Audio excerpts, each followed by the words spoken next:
It was a beautiful night. The snow was falling, and it was special because it was Christmas Eve. Young Terry walked his dad to the door.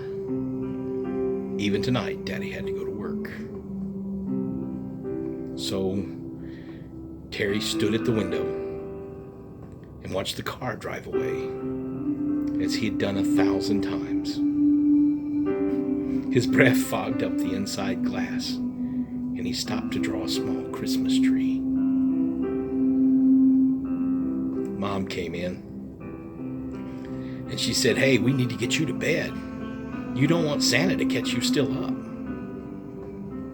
Then she took him by the hand, walked him down the hall to his room. They kneeled by the bed, said their prayers. She tucked him in nice and tight. But a few minutes later, she returned with a glass of milk and a couple of cookies she had borrowed from Santa's plate. Then she kissed him on the forehead and said goodnight. She continued her usual routine, cleaning up the kitchen, checking the doors, and turning out the lights before tucking in for the night. But a few minutes later, she was startled by a knock at the door. Then the doorbell rang. So she got up, put on a housecoat, and went downstairs. She looked out at the peephole and saw two men in uniform. Now, this was not a big surprise. Her husband was a police officer, and his friends came to the house at all hours, especially on the holidays. She opened the door, but instantly knew something was wrong. Standing beside her husband's captain was a police chaplain, and they had their hats in their hands. She invited them in. Can I get you some coffee? It's so bitter cold." "No, we need to talk to you." They took a seat on the couch, and the captain started to speak. But before he could, young Terry came bouncing down the stairs. He hopped up in his mother's lap. He was so excited. He thought Santa had come early.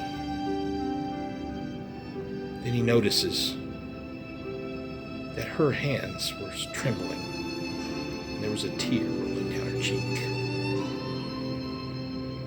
The chaplain said, "There's been an incident. An evil man went to the mall, and he started hurting people. Terry, you would have been so proud. Your daddy rushed into the mall and ran toward the sound of the gunfire. He saved hundreds of lives. But in the mix, he was killed.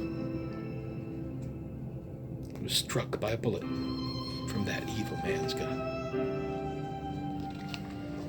Terry said, "Mom, I don't understand." Then the chaplain said, "Terry, I'm sorry, but your daddy's not coming home." Now, this was the worst day of their lives. But this is not the end of our story.